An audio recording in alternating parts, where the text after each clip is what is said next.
I am Patricia Moradian. I'm President and CEO of the Henry Ford, and I am so happy you're here, so happy to welcome you to our campus this morning and to Henry Ford Museum of American Innovation. This is the second in a series of lectures, conversations on the future of information, and this is presented by the Community Foundation of Southeast Michigan and the John S. and James L. Knight Foundation, and we are delighted that Miriam and Katie came this morning and decided to hold this here, and I'm super delighted that you are all here to participate.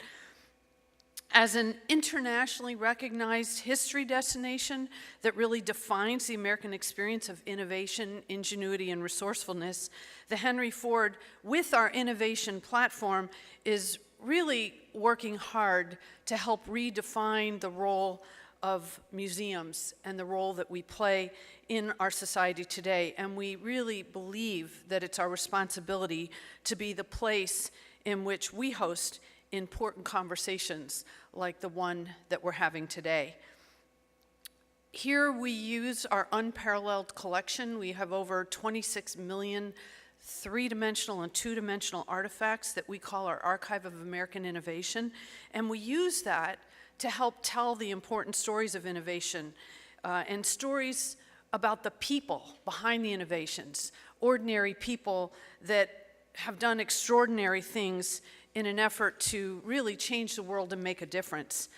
Our mission of this whole institution is educational at its core, but it's to bring the past forward by connecting our audiences today and audiences, very varied audiences of all different age groups, with those artifacts and those stories that really represent pivotal points in the nation's history, and connect them to people today who are changing our world with their ideas and their thought leadership.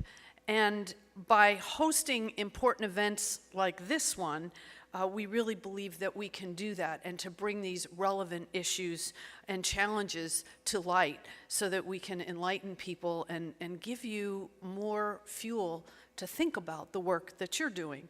And so this presentation features Dr. Danah Boyd, the highly regarded and accomplished founder and president of Data and Society, which is a research institute focused on understanding the role of data-driven technologies. So today, and perhaps today more than ever before, we all need to become more aware of the interdependencies between media, technology, and democracy. And the rapidly accelerating pace of technological change is having a significant impact on how this information is generated and distributed, how it's trusted, and how it's valued. And that, in turn, has an impact on the principles and institutions that have traditionally defined and defended our democracy. So as citizens, we really have a duty to become aware of and to understand how those impacts affect our future, and how we can participate in the necessary changes to make the world a better place. So these are really important conversations. We're delighted to be able to host it this morning. I thank Miriam and Katie and others for bringing it here and for bringing Dr. Danah Boyd here as well. You're going to be in for a real treat, so thank you all. I appreciate it. And let's welcome Miriam Nolan.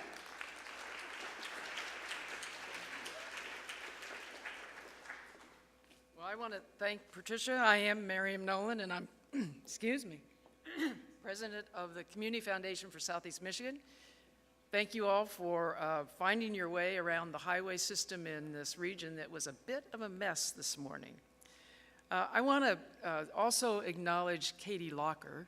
We are co-sponsoring this with the John S. and James L. Knight Foundation, and Katie is just a fantastic partner and a great thought leader with us on this topic.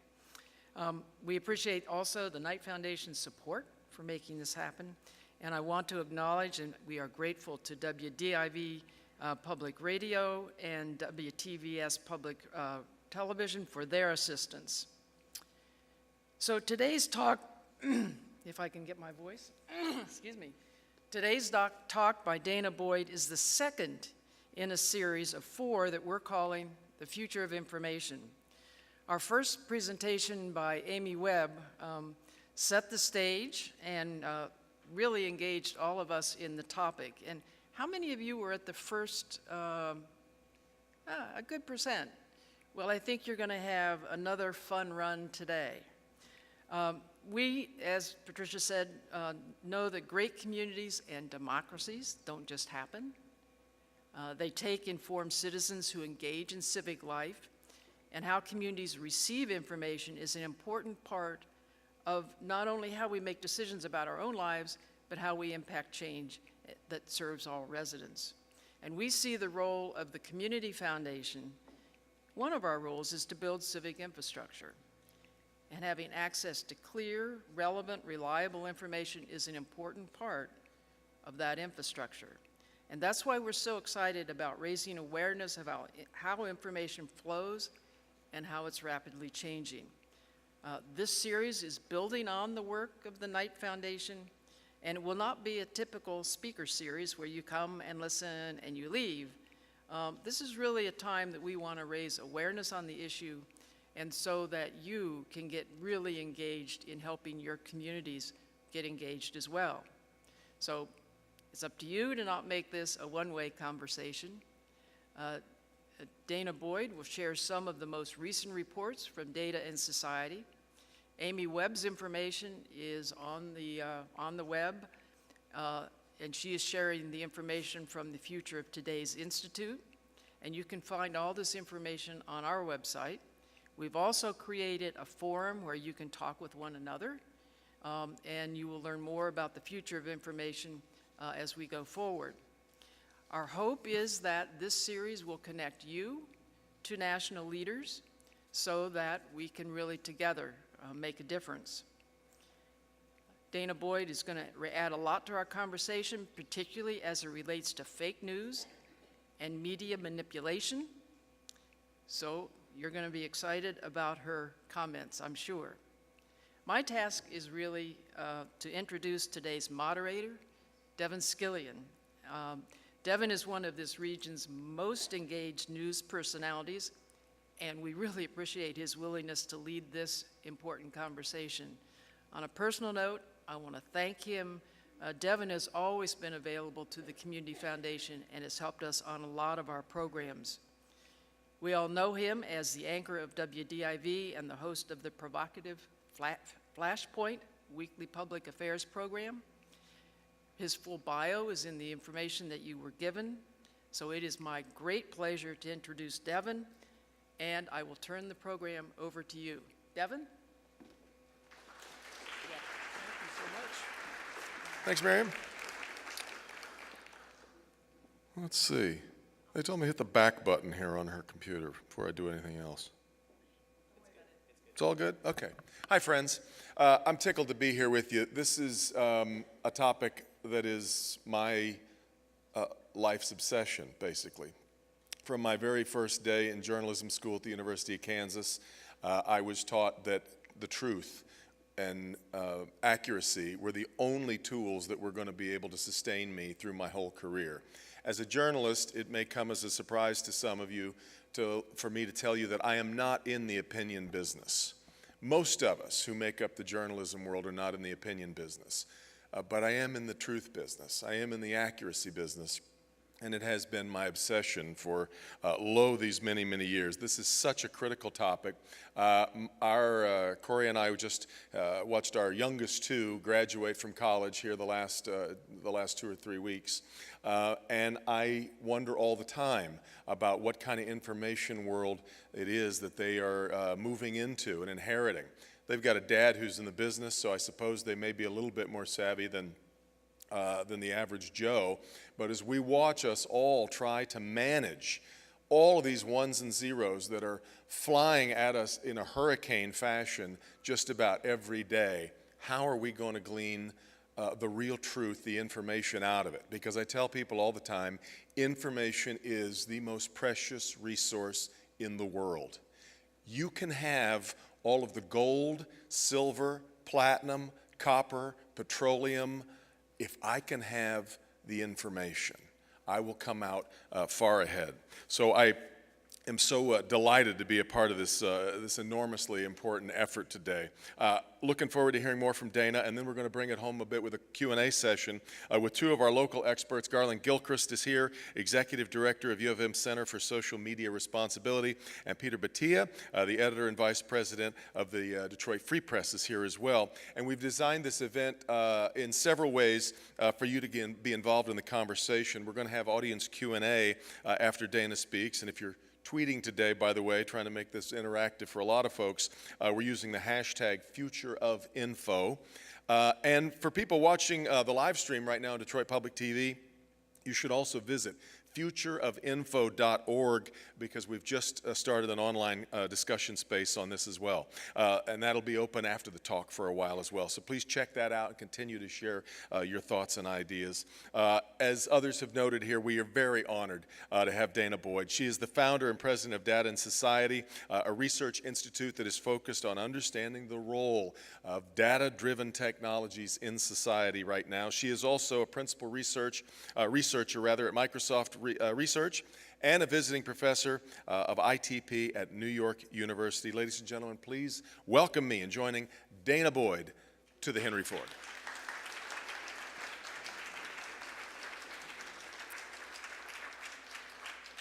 Good morning. It is a delight to be here with you today.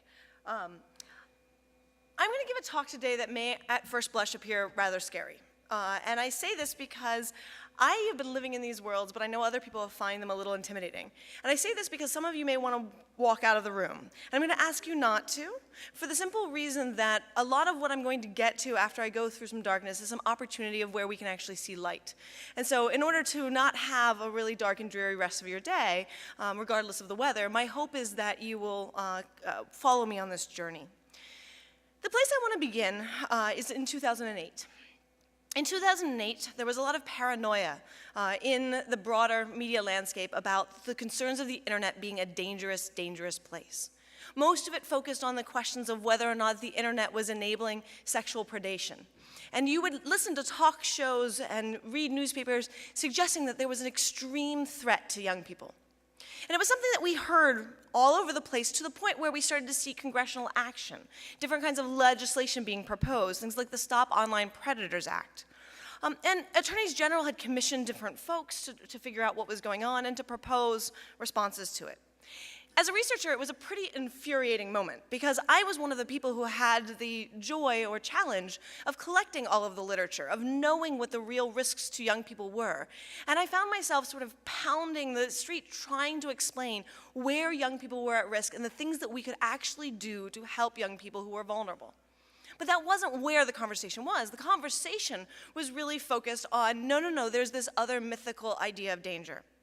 And so we saw a lot of news media, and when I talked to teenagers, I would have these bipolar conversations where some teenagers would tell me that they'd heard how dangerous the internet was. They had seen To Catch a Predator. They were convinced that they were massively at risk. And while they didn't know anybody that was hurt, they didn't want to be the first one. But there were other young people who were kind of rolling their eyes in the same way that many teenagers do. And they looked at this situation and said, I don't think this is real. Right? And as they looked at it and they grew frustrated, they also got frustrated at the media. They started asking the media, what was the media doing, and what were they rallying against, and how were they narrating this, and who was in control of this narrative? Because it wasn't something that they felt that they had seen. Well, meanwhile, there were various online fora involved in communities of young people who had gathered. And in particular, there was one that I don't recommend spending a lot of time on if you haven't been there already, a site called 4chan, which at the time was created by a 15-year-old interested in the things that many 15-year-old young men are interested in, otherwise known as anime and pornography. And that was really the bulk of the coordination of the site. But these groups also started to see an opportunity for action. They wanted to challenge the status quo. They wanted to challenge the media rhetoric. And the conversation around online predation was a perfect storm for them. They thought that they could find a way to hack the attention economy, to shift the conversation, not to actually shift it to a more serious topic, but to shift it for fun. And their target was perfect. They targeted Oprah Winfrey. Oprah Winfrey at the time was running a national show, and she was regularly talking about issues that concerned families. And so her producers were going into various environments, into their message boards, talking to supposedly their viewers, asking about the greatest concerns that they felt. Well, so a group of people in an online forum decided that they were going to have a field day trying to gin up Oprah's anxiety. And they succeeded, because what she said on national TV is the following. Let me read you something that was posted on our message boards from someone who claims to be a member of a known pedophile network. It said this: he doesn't forgive, he doesn't forget, his group has over 9,000 penises and they're all raping our children. So I want you to know they're organized and they have a systematic way of hurting children, and they're using the internet to do it. It was a very scary statement, and it was entirely fabricated by online fora that were trying to have fun. If you know much about these communities, over 9,000 is a reference to a Japanese video game that was poorly translated. We do not forgive, we do not forget has to do with the rise of Anonymous. They also ended up going on to convincing Oprah that the online pedophile networks had a symbolic character by the name of Pedo Bear, which was a teddy bear that they used to attract children, right? This was absurdist. But what wasn't absurdist was how successful they were at basically shifting the narrative for the lulz, for humor.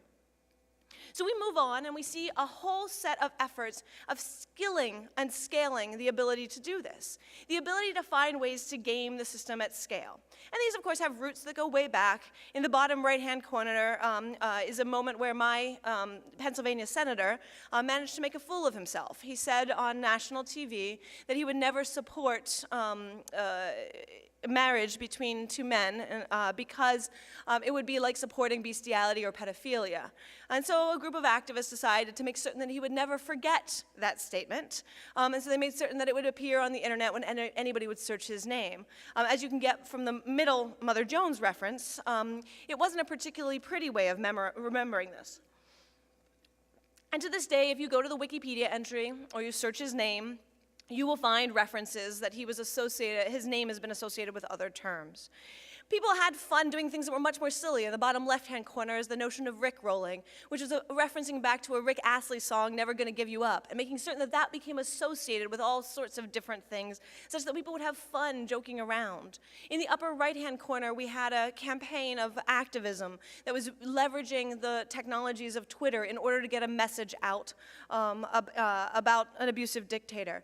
In the upper left-hand corner, we have Time magazine arrogantly suggesting that they could choose the most 100 important people in the world, or that they could do this as a popularity contest on the internet. Hint, popularity contests on the internet are like just a juicy target for a variety of different actors. And so not only did they control the list, they controlled every member in the order, such that the message when it was printed said marble cake, also the game. This again is a reference that I don't recommend looking up, except to notice that it is something that was gamed as a game of attacking the attention economy. This is what we think of as the rise of troll culture. Troll culture was this moment of saying, I feel disempowered as part of this media landscape, this information landscape, and I can actually fight back. I can control the message because I have access to all of these different tools of social media. I have the ability to change the dialogue, to change and restructure power. And the difficulty is that troll culture, it's one thing to hack and mess with Oprah Winfrey. But when you're actually trying to hack and mess with a democracy, it starts to look a little different. And what has happened since 2008 is that a variety of these networks have become more sophisticated at the same time that they have become more nefarious. Different groups have come to join them. We have seen a rise of white nationalism and white supremacy, of people who identify with those as ideals and commitments, joining up with trolls who don't have an ideological commitment. We see a rise of toxic masculinity that also comes from these cultures and that we can come back into. All of these have created a center and a moment where people are willing to share tactic without sharing end goal, which is to say they're willing to troll things, they're willing to hack the attention economy just to prove that they could without necessarily thinking of the consequences. All right, so where does this get us? I want to center this conversation for a moment on a notion of a red pill. A red pill is a term that comes from a lot of online subcultures, and it's the idea of absorbing and waking up to a reality that you didn't necessarily understand was being constructed for you. Of course, it comes from The Matrix, and for those who don't remember the 1999 film, there's a moment when Morpheus says to Neo, "You take the blue pill, the story ends. You wake up in your bed and believe whatever you want. You take the red pill, you stay in Wonderland, and I show you how deep the rabbit hole goes." For a variety of people, the idea is to challenge what is going on in terms of mainstream narrative. Is what you are being told real? And in some ways, this sounds like a kind of critical thinking that we often encourage our young people to really absorb as part of their education. But that critical thinking is also being weaponized as a way of saying, hey, take a look, there's actually all of these structures set up for you. There's a deep state being set up for you. There are all of these institutions who are designed to propagate rhetoric. They are there to mess with you. And so what you end up with is a place where people are trying to figure out where are the rabbit holes. They're looking to make sense of it. They're looking to understand how the world is constructed. And nowhere is this clearer than when you work with young people or you work with people who feel destabilized.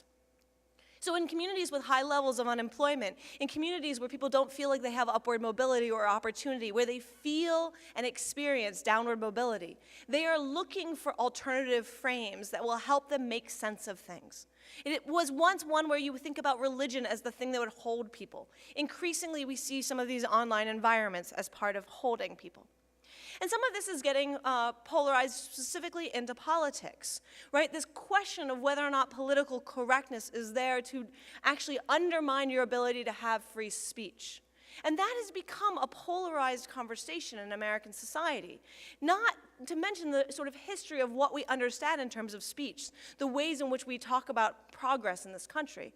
And to be in this museum, to think about innovation, all of these moments where we think about the possibility of moving forward. But when people don't feel that, they start to question what it means of how these messages are playing out.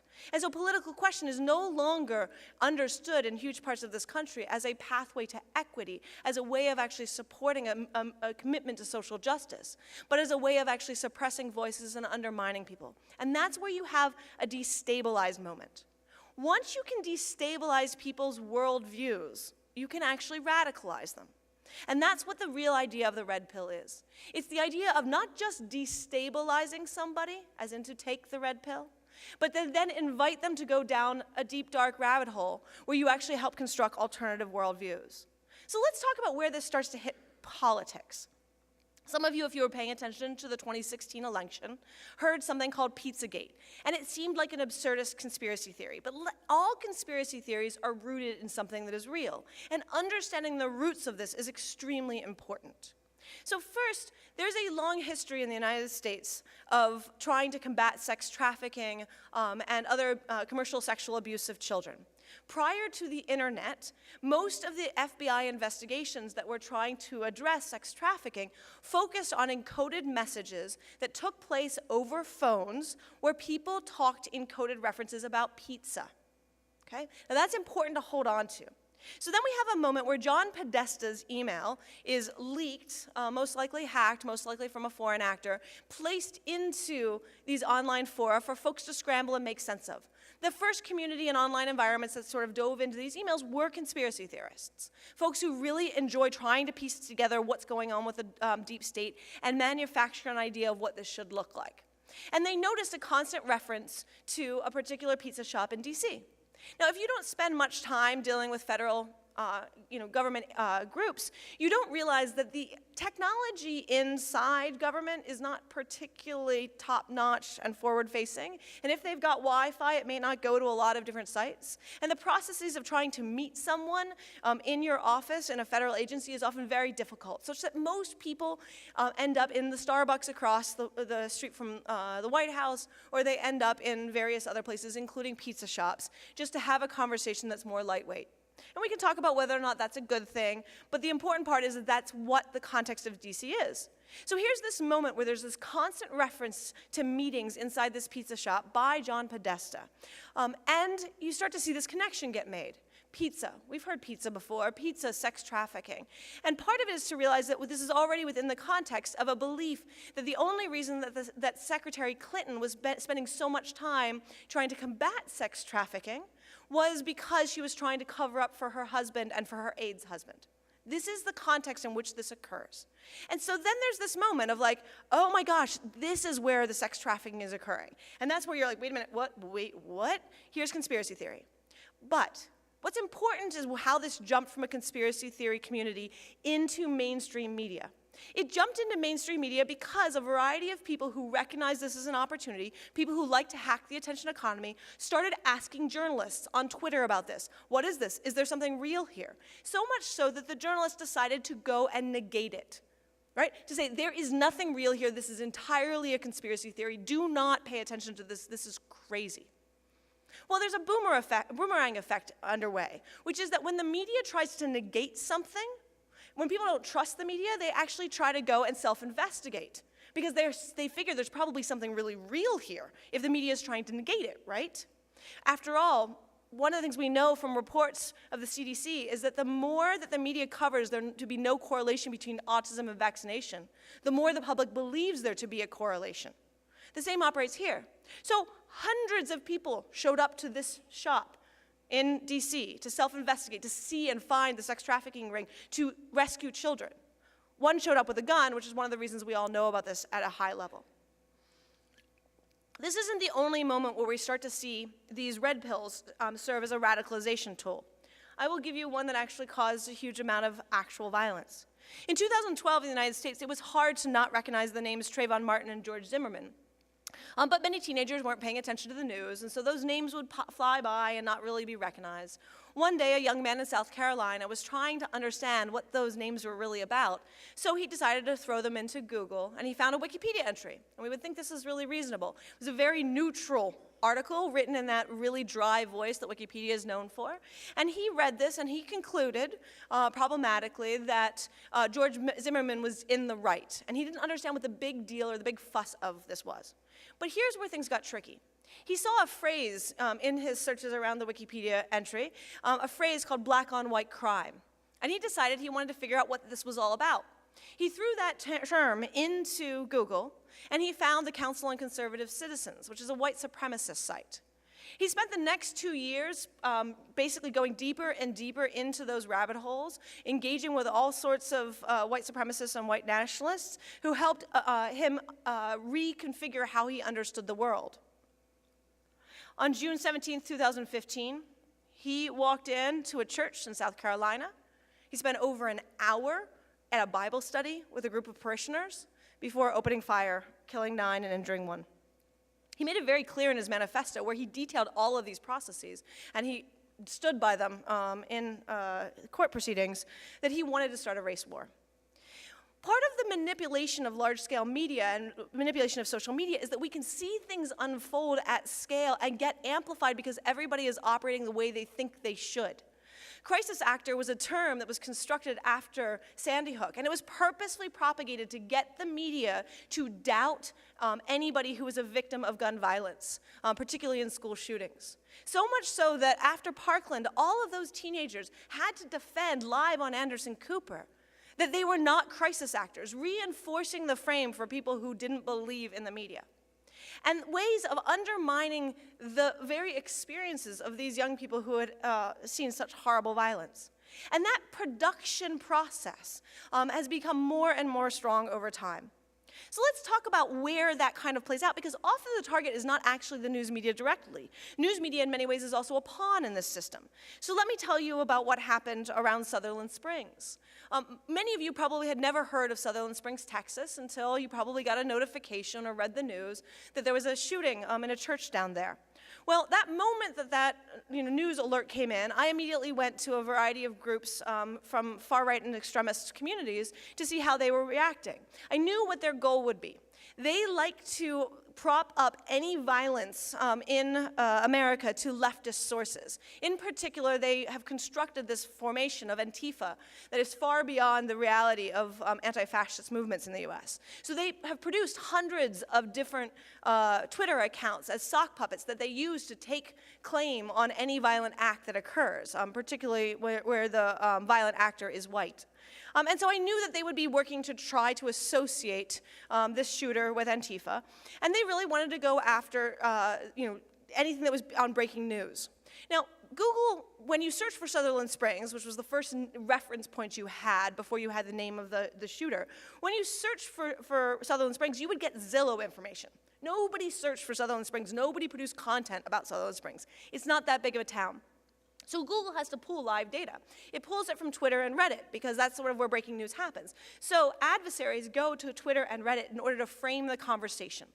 But at the same time that they're framing the conversation, they go after journalists. The reason that they go after journalists is that they know that journalists, if they are producing national-style content, will appear at the top of Google, right? The news material appears on any Google search. So the goal is to get news to cover things, and most importantly, to get the headlines right, because that's a way of spreading a specific message.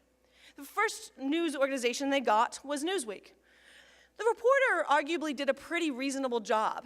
He detailed basically how far-right and extremist white supremacy groups were trying to gin up this association, how it was fabricated, the ways in which different kinds of media outlets in far-right communities had been complicit in it, and he sort of doubted this whole story.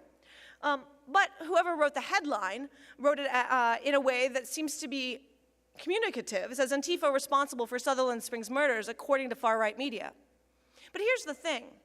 One of the things about these groups is that they know that what appears at Google is not a full headline. It is a shortened headline. And that shortened headline is determined by the first so many characters of a headline, what turns to be the first 6 words.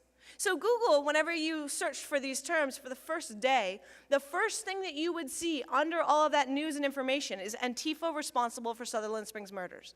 That's a way of using the media to manipulate the algorithmic systems to shape public opinion. Sometimes it's more directly about shaping the actual content. So for those who are invested in different kinds of social movement activities, you may have noticed that there's been a shift away from the term social justice in a lot of those communities to one that's about racial justice, or a lot more specificity depending on the movement. And so as a result, those in the progressive community have left behind the term social justice. It's no longer there. What that means is that other folks have figured out how to SEO around that. And if you search for social justice on YouTube today, which, by the way, YouTube is the #1 search engine for under 25s, if you search for the term social justice, you are walking yourself into a whole set of red pills to tell you that this is all a fabrication of the left. So who's doing this work? We are dealing with massively destabilized populations in this country for a whole variety of reasons. Many of, but not all, of these participants are white. Many, but not all, are men. But one of the things that's interesting is some of the rhetorics that you hear inside this community of why they have used their identity in order to engage in this. They'll identify in phrases like NEETs and betas, not currently in education, employment, and training. Beta males, they're not part of alpha male society. They will never have the real privilege, so they need to band together. You may also notice that I'm slipping around a lot of terms, but one of the things that is another common ground for them is that they come from a gaming community. So they see this in terms of campaigns and raids, and the way they architect things is to find ways into a system at scale. And no matter whether or not you're in the middle of an actual video game or when that video game is your democracy, the same tools apply. Okay, so what are we dealing with? I would argue that the conversation that we've been having in the last 2 years in this country, and arguably for the last 30, is actually ginning up not a culture war, but an epistemological war, which is how we construct and produce knowledge is actually divisive in this country at this point. We don't agree on how we get to truth, how we get to fact. We have a ton of different institutions that are doubling down that their approach to knowledge is the right one. But that's a huge challenge when you're in a moment of cultural disagreement. So let's talk about how this is being used strategically against folks. I'm particularly interested in the Russia Today, RT, Question More campaign. They've done a very good job of basically seeding doubt, destabilizing people's information in order to invite them to alternative ways of seeing. And so for those who can't read the fine print, which would be completely reasonable, this says, is climate change more science fiction than science fact? A question. But a question that's obviously leading. Underneath it says, just how reliable is the evidence that suggests human activities' impacts on climate change? The answer isn't always clear-cut. It's only possible to make a balanced judgment if you are better informed. By challenging the accepted view, we reveal a side of the news you normally wouldn't see, because we believe that the more you question, the more you know. From a media literacy place, that sounds pretty reasonable, right? Ask hard questions, see whether or not you're getting all of the facts. But when it is structured in this way, it is inviting you to start searching for content that has been strategically placed for you to actually go against what we have as pretty conclusive evidence. Now, we'd think about this differently if it was, a different concept. But one of the things that's important about the Question More campaign, they weren't just targeting folks who might be climate deniers. They were targeting all sorts of people around Western society who might want to question whether or not the world has been structured for them in a particular way. And of course, one of the things that's sort of fascinating about RT is that they knew they would get banned in different places, and London was a city that banned all of their posters. So the result was that they then get to actually put up posters talking about how they had been censored. What you're seeing in this way of asking and seeding doubt in terms of logic also plays into the idea that people don't start from the same place to begin with. So my colleague, Francesca Tripodi, has put out a beautiful report, which is available online on the website, as mentioned before, where she was looking at how conservative Christian evangelicals would interpret Google results based on the same practices that they use in biblical study processes. And this is mind-blowing for Google engineers, right, who do not come from this culture at all. The idea that in Bible studies throughout this country, people sit down and they don't just use a process of scriptural inference to make sense of the biblical text of the week, but they also use those same processes to make sense of a tax reform bill, the Constitution, but also Google search results. So much so that what she found was that Google was not being used as a way of trying to research different information, but as a tool for fact-checking, which is to say that your responsibility as a searcher is to construct the perfect query to get the right response. And as a result, that becomes something that can be used. And you see talk radio in different communities helping people construct the right query by setting in motion the frames and terms. So an example that she put in here is that after the questions about NFL and kneeling were happening, one of the things that she found was that there was a complete divide in whether or not you would search for NFL ratings down, which you would do if you were opposed to this, or NFL ratings up, and you got fundamentally different search results. Now, one of the things that's been tricky is that you go to people and you say, you have been gamed, you have been tricked. Here's all of the ways in which you're sharing misinformation, disinformation. Journalists actually, unfortunately, engaged in a form of gotcha as the whole conversation about fake news was blowing up. I can tell you that the person who shared this meme does not actually think that Clinton was, paying an occult high priestess. It was a way of suggesting by this person who I talked with that she hated Hillary Clinton.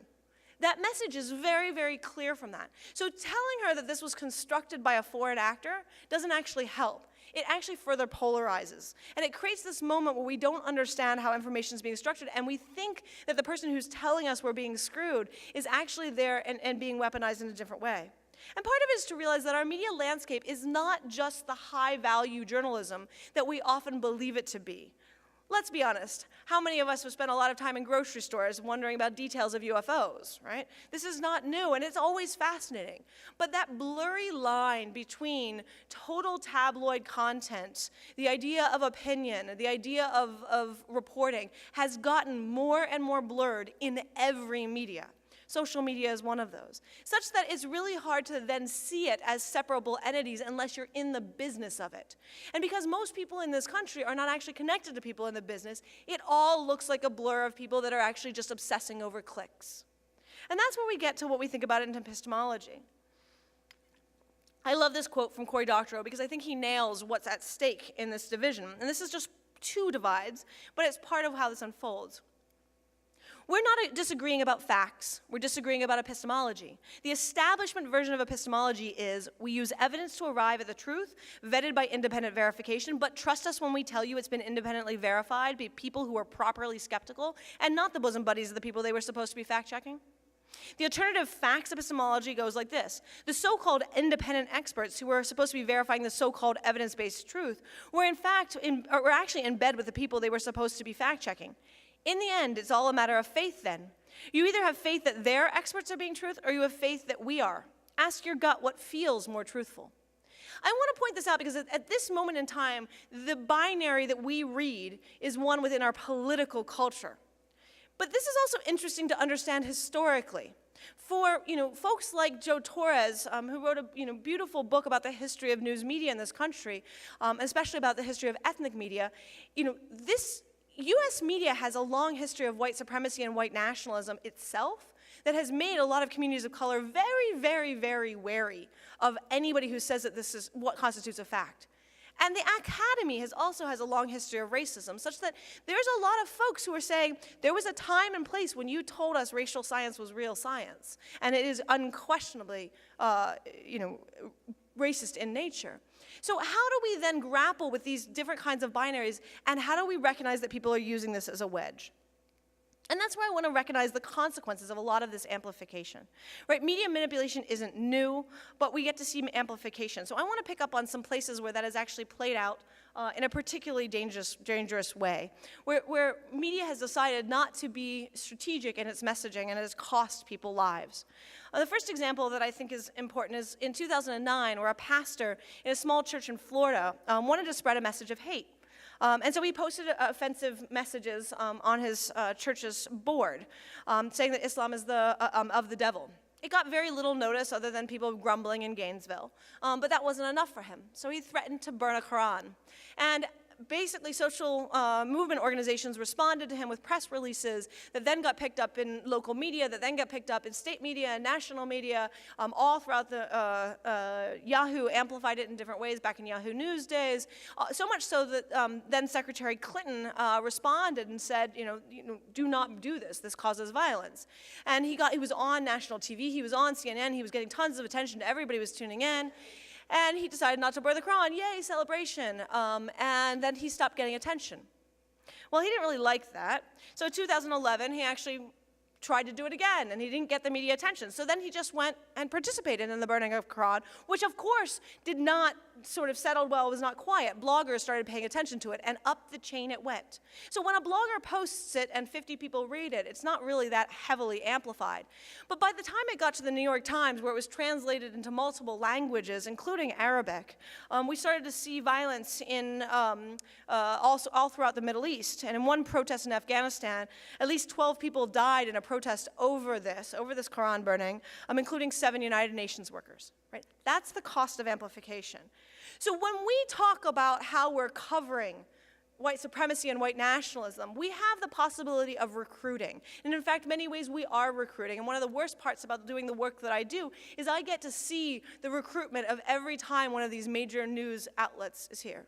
So we're in a museum where we still have where there's a beautiful exhibit of Rosa Parks sitting next to the full clothing and wares of a Klan member, as though that is history. That is not history. That is present. And that is present that for very strategic reasons we have not amplified. But the news media has actually come undone on that and decided to amplify in a way that recruits. And let's notice that when we amplify things, it costs at many different levels. So let's talk about the media effects on something that's not just about white supremacy, which is a little harder to track, but something like suicide.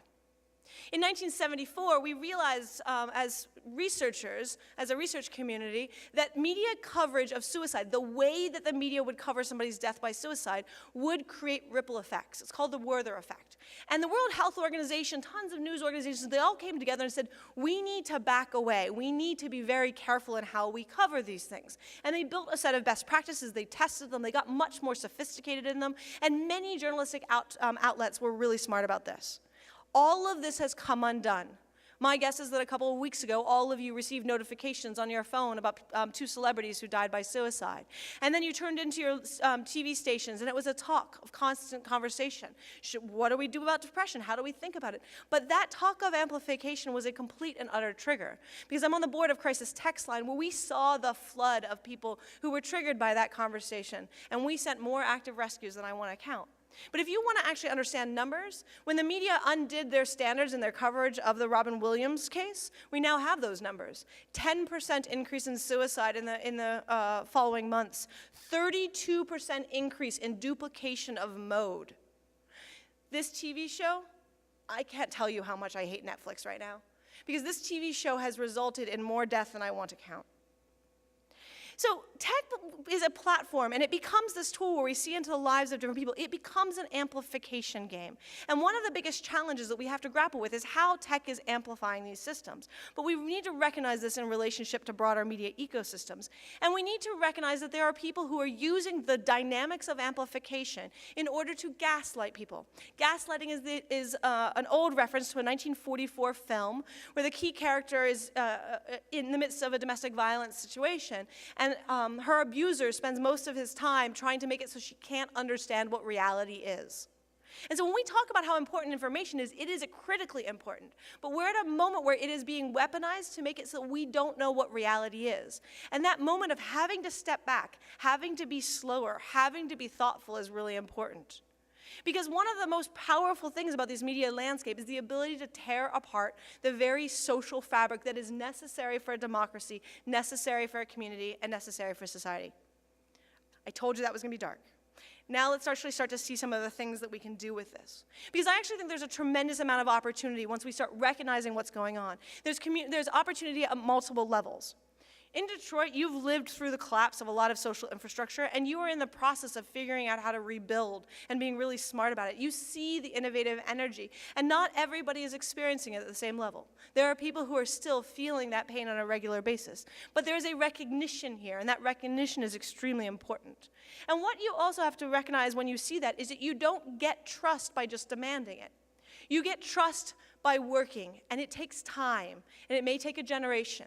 And in Detroit, it may take a generation in order to recover. But if you commit at that time and you work to bring people along, you are in the midst of actually seeing that unfold. But we need to find a way to hold people in that process. So let me give you an example. So when I was a teenager growing up in Pennsylvania, I was a queer kid trying to figure out her sexuality, and I had one of the earliest of accesses to the internet.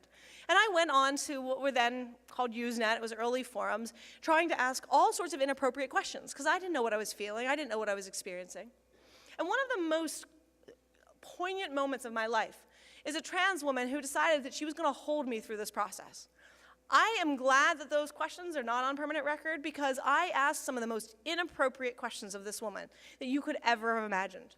She didn't walk away from me. She held me and helped me work through what I was experiencing, what my understandings of the world were, how I understood gender and sexuality, given the experiences I had in my hometown.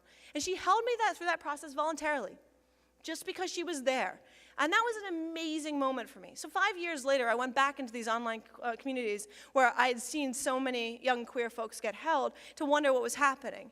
And what I saw 5 years on was that they had now been invaded by people who were using them as political tools in a culture war and telling them that they were deviant and terrible people. It was awful. So while my cohort had seen a significant decline in suicide amongst queer youth, that next cohort we started to see the shift. So much so that 5 years on, we started to see an It Gets Better campaign. Dan Savage comes out and says, hey, let's find ways to let people know that, it gets better. It's not just about your experience in high school. And we celebrate this movement as really important. But I want to challenge the dominant notion of that movement.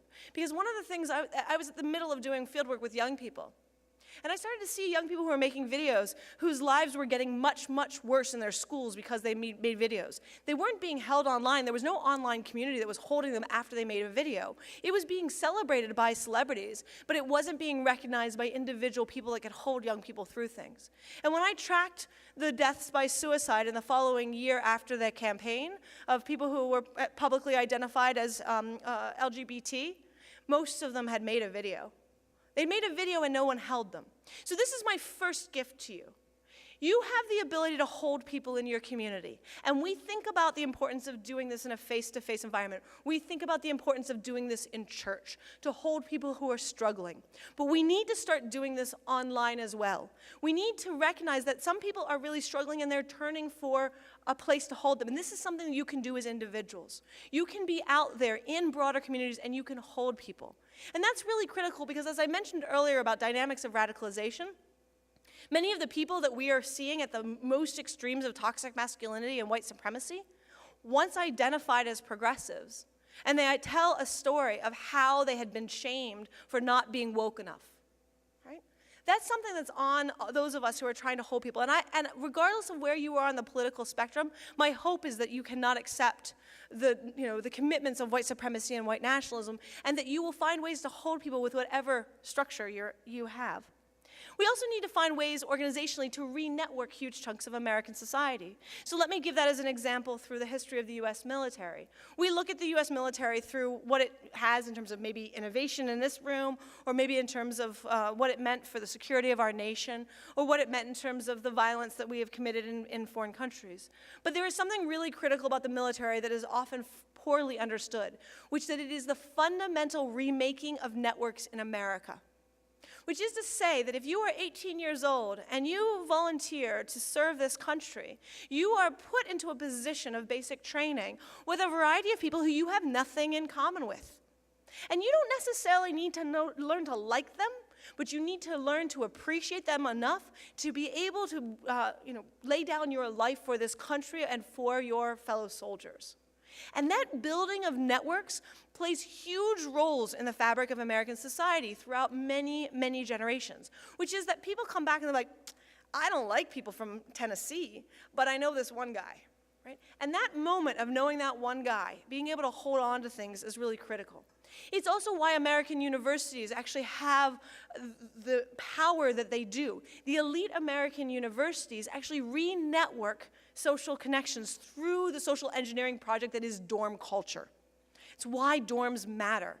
Having people live together through really challenging times is a way in which you can actually connect people.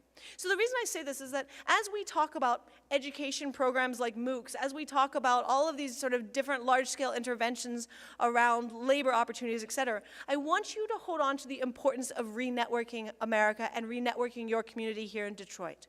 Which is to say that there is a lot of work that can be done and that can be long-lasting if you find ways for communities to actually really connect.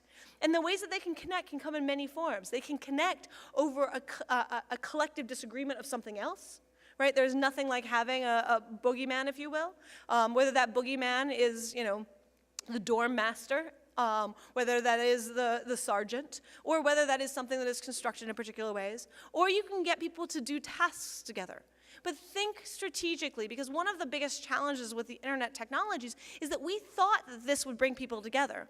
But our default state is to find people like us. And we have used the internet to find people like us. And I would argue you can build structures to say, hey, let's go out of our way to find people to be strategic in our bridging. Another critical thing to think about is in terms of the future of our local news enterprise. And you are lucky to have local news. Many places in this country have more questionable local news. But what matters in terms of local news is not simply the reporting on the news itself, but it is the way in which people understand the production of news. So why is it important that your newscasters and your journalists are actually diverse members of your community? The reason why it matters is that we are in a state in America where most people don't know a journalist and don't know anyone who knows a journalist. And if you don't know a journalist or know anyone who knows a journalist, you will not trust the enterprise of journalism. Full stop. You need to be connected enough to the production of news for it to matter. And that's why local journalism matters. And this is where there's often this myth that local journalism died because of the internet. I actually reject that notion because a lot of the writing was on the wall before we actually saw this, because what was really at stake is that we saw a financialized takeover. And for folks in Detroit, I'm sure you appreciate that more than most, which is that a lot of financial interests were very much committed to taking over the assets that journalistic organizations held, namely their real real estate. They weren't interested in the long-term health of those institutions. We will not replace this unless we find ways of replacing it back to things. I'd like to point out that that localness is also about how we understand governance, right? George Washington made it very clear that we could not have a representative democracy if a representative represented more than 30,000 people, right? They represent 700,000 people right now. And guess what? If you don't know somebody who's in government or don't know somebody who knows someone's in government, you do not trust government. Trust is rooted in experience. Another thing that I want to highlight is we're talking a lot about jobs and labor and all of the different places around this. And one thing you should take about from my message is that gender is a critical axis for analysis, which is to say, in the 20th century, the most radical change in labor opportunities was not automation, which may be heretical to say, sitting in a building built around Ford, but it was not automation. It was in the 1970s when women went into the workforce. Because what happened is that we, in effect, doubled the workforce, and we couldn't handle it. And that resulted in a whole variety of deeply dark responses, including, notably, the incarceration of a large number of Black and African American individuals to pull them out of the workforce. If that is sort of weird to hear, think back to the 1920s when we were, in the 1930s, when we had a moment where we had too many people in the workforce, and we didn't know what to do. So what did we do? We created compulsory high school, which for most teenagers is otherwise known as incarceration, and that connection is not necessarily fair, but it's important to recognize that we have tried very hard throughout our history to curtail people's access through systematic interventions. I would argue that the education of young people was a much healthier response, even if their experiences in high school are not particularly great, than the carceral state that we built in response. But the reason I say this is that gender is right now in a massive moment of instability. Large numbers of people don't understand what masculinity means in contemporary society. And as we look to the shifts in our labor forces, we have a tremendous number of what are referred to as pink-collar jobs available. And we don't have any way to help reorganize the gender dynamics of the workforce. And I come from the tech sector, where we're seeing a different version of this, because tech has become the new form of masculinity, a way for people to actually reclaim masculinity, like video games have replaced sport as the way of reclaiming masculinity. And so the result is that we see extremely toxic masculinity within the tech sector. So I say this to think about the gender dynamics of any interventions you do with regard to work. And one of the things that I've often proposed, and for those who are coming from a philanthropic point of view in this, is how would you think about combining and marrying these things that I just told you? How do you create training programs in Detroit that actually purposefully reconnect networks across Detroit while giving people training? And how do you do it in a gender-sensitive way? I think there's a lot of opportunity there, and I'm certainly happy to talk to people who are building some of those programs about the ways in which you can actually make it not just about training, but about ways of, and training for technology jobs, but about ways of training around gender, around networks. We also need to start finding ways to recognize ourselves as a whole. I say this because one of the things that people don't recognize about post-World War II project in America is that a huge chunk of it was ability to see ourselves within data. So for example, the creation of polling, public polling, was the ability to see how you related to other parts of America. It was desirable. We don't like to see ourselves as a whole in this country right now, which is why no matter what journalists tell you going into 2018, I can promise you those polls will be wrong. I don't know in which direction, but I can promise you they will be dead wrong. People are not participating in that, and our sampling mechanisms, which sample down to demographics, make that material inaccurate. But we obsess in a data-driven culture that if we just have polling data, we might have information. We don't. So I want you to acknowledge that, but I also want to say that we have to step back and see ourselves as a whole. And one of the places where that's going to be critical, and a place where I invite most of you to really think through, is what it means to participate in the census. Because the 2020 census is under attack, as I'm sure those of you reading the news are seeing in different ways. It has become even more politicized than probably the most politicized data project in the world, but it's become even more politicized, so much that it actually risks not just our ability to see ourselves as a nation, but also our ability to actually understand our community, a portion for government and a portion portion for resources. So coming back and recognizing this is a moment where we can actually move forward and try to address a project of seeing ourselves again is a really imperative strong point at this going forward. Our social fabric matters. The reason that these toxic practices that I began my talk with have occurred is because people are in a moment of instability, uncertainty, confusion. And they are right now, for the most part, on the margins. They've gotten a lot of amplification in the last 2 years by a media who is seeing them as a spectacle to cover and to get attention. And they have, of course, been part of our broader political landscape. But the difficulty is that they are still at the margins, and they are growing. And those two things have to be held simultaneously. Because we can do a lot to address these dynamics, and we can do a lot to address the consequences of a margin affecting a large-scale set of political decisions. But a lot of it starts with having to understand our actual social fabric. And one of the weirdest parts about technology is that we thought that the technology would actually build that social fabric. All it has done is shown us how it operates. It has mirrored, magnified the good, bad, and ugly. And because it has done this, we look at what has formed on technology, and we sit there and go, oh, and we blame the technology. I would say it's a moment to open our eyes, recognize what we're seeing, and try to address these problems at a larger scale. Thank you.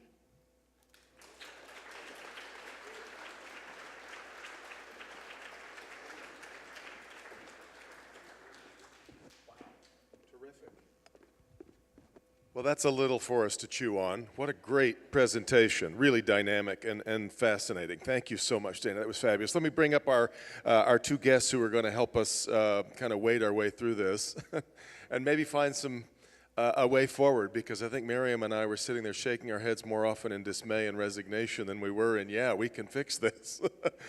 So happy to bring up two more voices. First off, the Executive Director of the Center for Social Media Responsibility. Garland Gilchrist most recently served as Director of Innovation and Emerging Technology for the City of Detroit. Determined to use technology and civil outreach to change cities and change lives. Previously, the Director of the Center for Community Change in Washington, and worked for the campaign of former President Barack Obama. And of course, as many of you know and will remember him as a candidate for City Clerk in 2017. Garland Gilchrist.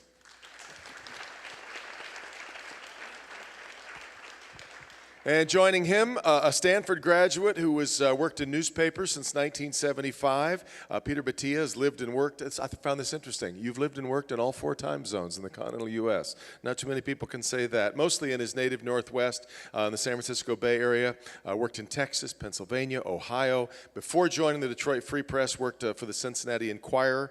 And in a recent column, he reaffirmed that local media, like the Free Press, has to remain dedicated to the values of accuracy, fairness, and completeness. Peter Battia, come on up.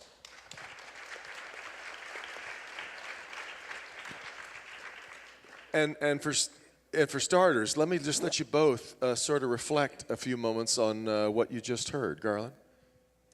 Well, first off, just wow. That's my first reaction. Dana, I appreciate the insight that you've had over so many years in these issues and really challenging us to question what we think we understand. The thing that really sticks out for me is, to me, I think this is really about manipulating the ways people view their power and their ability to participate in collective decision making, and having that being influenced by actors or actions that they don't understand is actually quite terrifying. And the responses to that, however, they do exist even if they are complicated. And so what I'm really excited to think through, with folks in this room and folks in our community more broadly, is how can we actually band together to not just sort of try to re-engineer these tactics to work for quote unquote good, but how can we think about reclaiming our power to participate, reclaiming our power to bring our full selves to the processes that we use to make decisions, and that technology has a role to play in that. Networks have a role to play in that, but most importantly, relationships have a role to play in that. I love the particular insight about sort of trust and truth being grounded in experience. Well, the way that so many of us experience the world is through relationships. The way that relationships are being built is evolving to include not only seeing people in person, but also connecting with them online. So we should recognize that online relationships do matter, they do have merit, and that they are legitimate. Oftentimes I hear them delegitimized to a point that I think is quite problematic, but we need to understand that they exist in a whole framework of how we define relationships going forward. You know, my children are 4 years old, and I expect them to build relationships in ways that I absolutely do not understand. But that's okay. People evolve, we do things differently, but we still can have the same principles of understanding what our collective power is and that we all matter and deserve a seat at the table of participation. Peter, your thoughts on what we heard? Well, I at the risk of sounding like the sales staff at a news organization, I see opportunity here, not just problem, because salespeople never see problems. They just see opportunities. Journalists, we see a lot of problems. But I think that what Danah has put in front of us is very, very important. And it reminds me about something I've talked about quite a lot in recent months. I don't know exactly what the right word is, but the culpability of journalism in not fully documenting what's going on across the whole realm of information, but also the fact that we have a profound responsibility to be reporting on it, to be analyzing it, to be putting in front of people. Now, as she eloquently pointed out, getting people to believe that or to partake of it is a difficult part of the equation. The whole Pizzagate thing, for example, was deeply reported on, yet somebody ends up getting shot. And the whole conversation around fake news, alternative facts being my favorite part of that. I was actually in the second week of teaching an ethics class at the University of Cincinnati when Kellyanne Conway uttered the alternative facts statement, which of course gave me 2 full classes. It was great. But we have to find ways in media to more comprehensively take these things on. And I think that we may have actually reached a turning point this week with the border stuff going on. If you've noticed that in all the national media in the last week, it's in the first or second paragraph that the president is continuing every day, I believe he did this morning again, to repeat falsehoods about the situation at the border and kids being separated from their parents and so on. It's a little thing, but it's an important thing that relates to the much larger conversation we're talking about here today. Which points out one of the real problems that we have, I think, Peter. People always tell me, why doesn't the media do such and such, as if we sort of move monolithically. And my joke is always, I'm going to bring that up at the next meeting. We don't have meetings. You get 3 reporters together, they can't agree on what to have for lunch, much less this sort of agenda.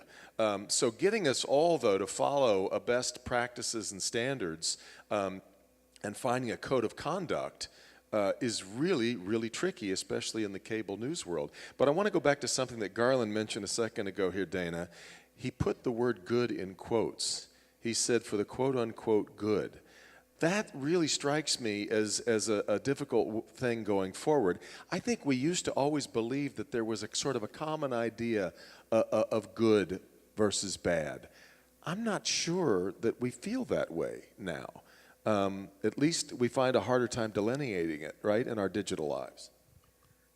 I think that's accurate, and I think, I'll twist it one slight way, which is that much of the 20th century, our ideas of good and evil were defined by white elites, often at the expense of communities of color, often at the expense of people around the world. And what we saw in the 20th century was a beautiful rising of a civil rights movement to say, yo, like this ain't cool. And that destabilizing of what was presumed amongst the white elites of what was accepted rhetoric became very important for a set of progressive commitments that we now recognize.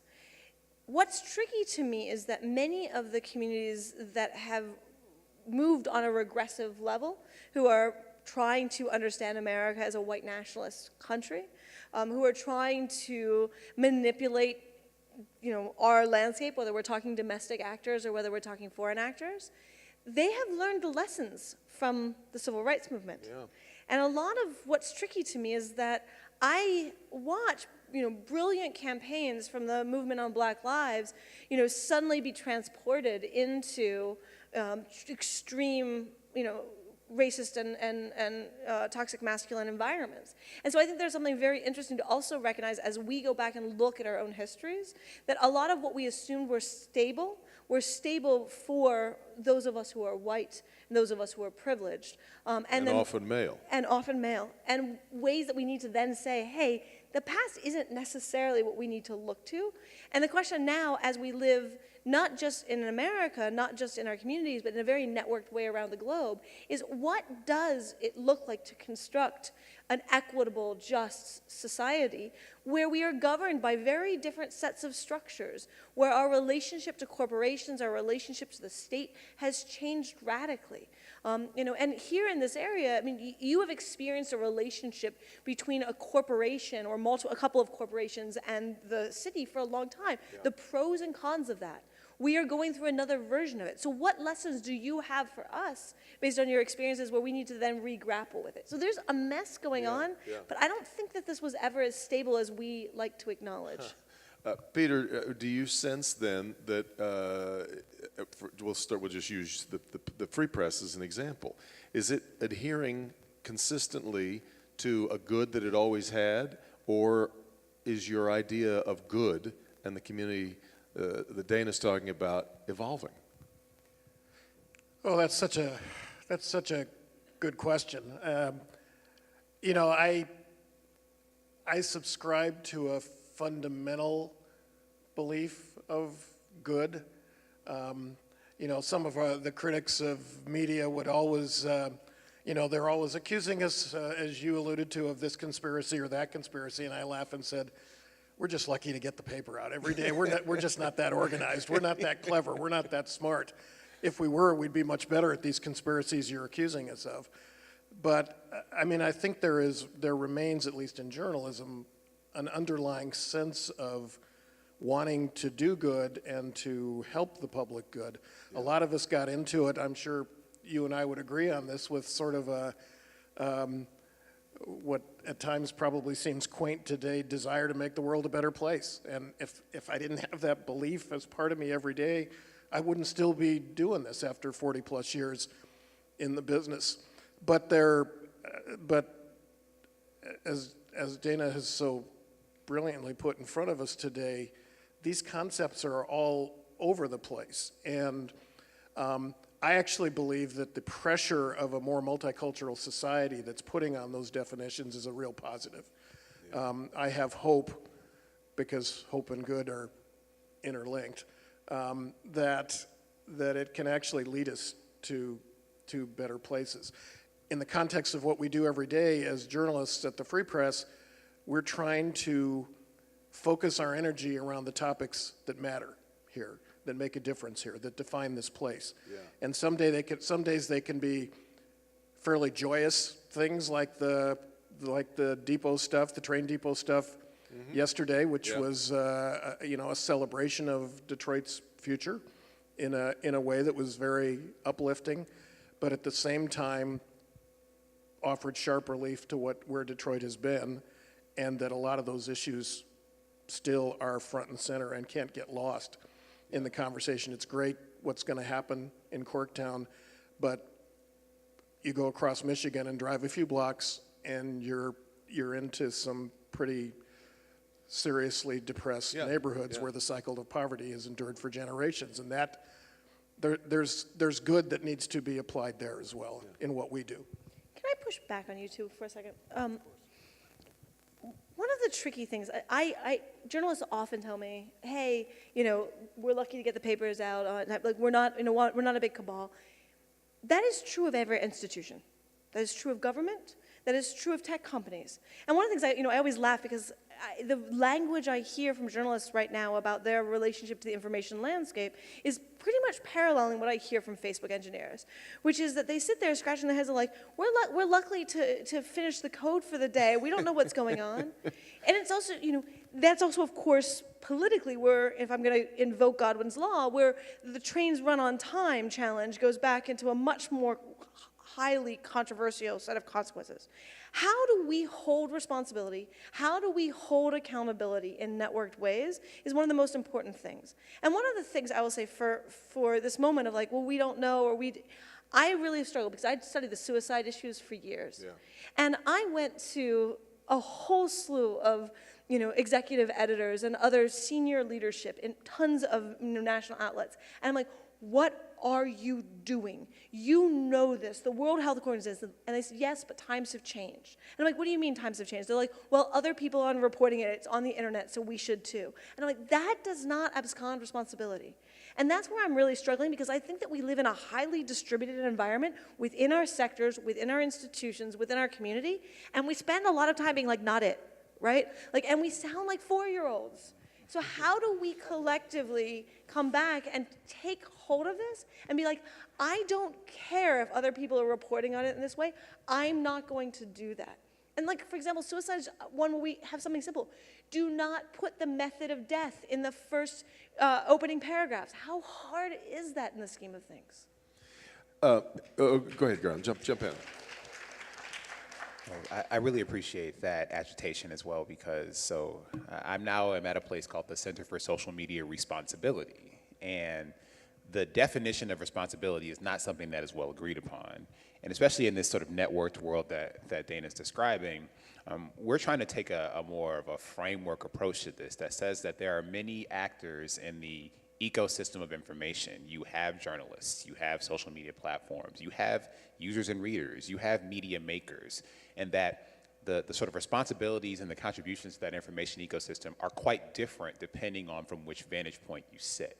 So it's important then to sort of look at those vantage points separately, not to say that because we have a different vantage point, therefore we are not going to take responsibility for anything that happens in this ecosystem, but instead being more proactive and saying that given the place that I sit, here's what I can be responsible for, who I can be accountable to, and how I can take some ownership in this ecosystem, because the collective is what we all experience, and that's what sort of drives our world and our thinking. And so our approach at the School of Information has been to take a step back and say, how can we, from a variety of disciplines and from a variety of understandings and sensibilities, look at how all of these actors play a role in this ecosystem to shape the information that we consume. Yeah. I take that to heart, of course. I remember in journalism school, I was taught that the fundamental job of a journalist was to go out and find the things that were important and then come back and try to make them interesting. Today we get it backwards. We go out and we find crap that's interesting and we try to make it seem important. But at a certain level, though, we as consumers of news are all entertaining ourselves to death.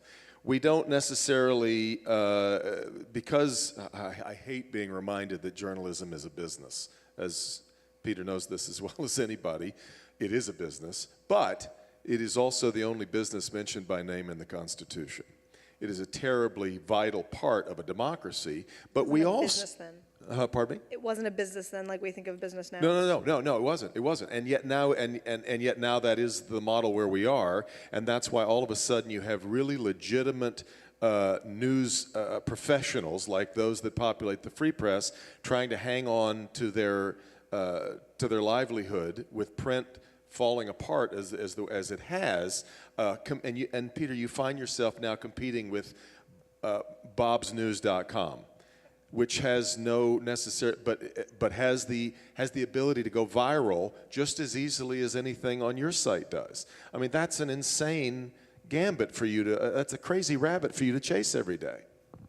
Yeah, it really is, and I completely agree with what you just said, Dana. I mean, I think that there still needs to be a value structure that underlies everything that we do. You learned it at KU back in the day. A great journalism school, by the way, and still is. And it's something that still drives me every day. You know, it's it will never be a monolith. Especially today when you use the term distributed, and that's right. And you can make the argument that the democratization of media that the internet has brought forward has a larger dark side than it has a good side. I mean, I like the fact there are more sources of journalism than there used to be. I regret that so many of them are irresponsible and fuel the conspiracy theories that were being talked about. You know, as a local player and as somebody who cares passionately about this, I have to do what I can do every day to make sure that our value system remains intact and that we don't fall for the kinds of things that we all learned about today. I think that's really important.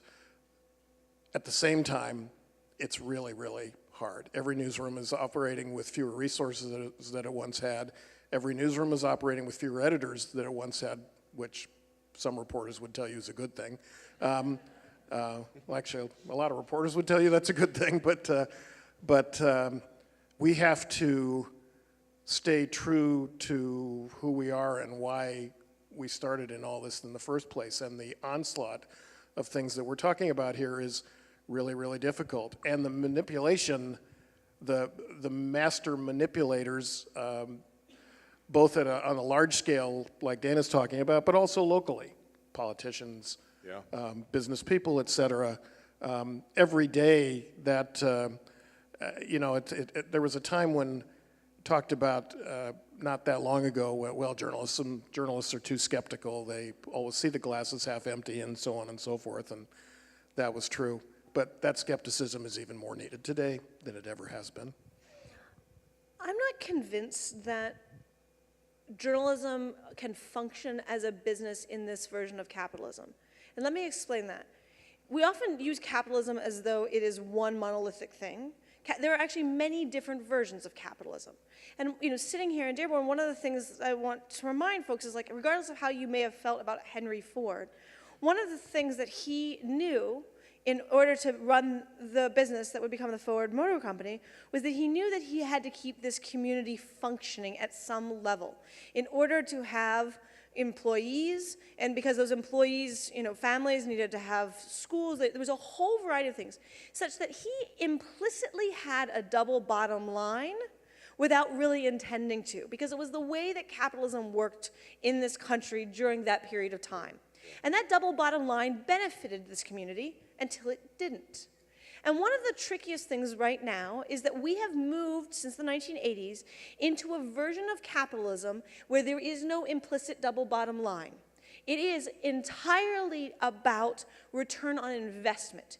So no longer, if you used to be, you built a business by going and getting a loan so that you could actually get whatever was needed to run that business, and you paid the bank back on that loan, and then you had assets. And that was great, and you moved on, and maybe you went public in order to grow, or you did these different things. In today's version of capitalism, the only things that matter is return on investment for financiers and the fire industry, finance, insurance, real estate. I am not convinced that any version of journalism can ever operate when it is about a financialized model. Because a financialized model suggests that you can make more revenue per quarter than you did last quarter. It's not about sustainability. And if we recognize that certain sectors that we deem important cannot operate in a form of financialized capitalism, can we build alternative models for sustainability that aren't about that?